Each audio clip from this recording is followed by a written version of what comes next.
Meaning of love-hate relationship. Love-hate relationship. Love-hate relationship.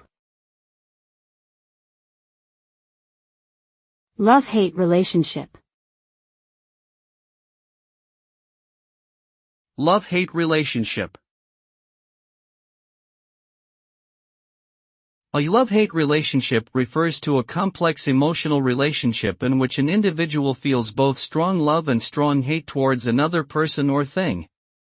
This term is often used to describe relationships that are characterized by intense emotions such as passion, jealousy, resentment, and frustration. In a love-hate relationship, an individual may alternate between feelings of love and hate towards the same person or thing, or they may experience both emotions simultaneously. This kind of relationship can be quite challenging and confusing, as the individual may struggle to reconcile their conflicting emotions towards the other person or thing.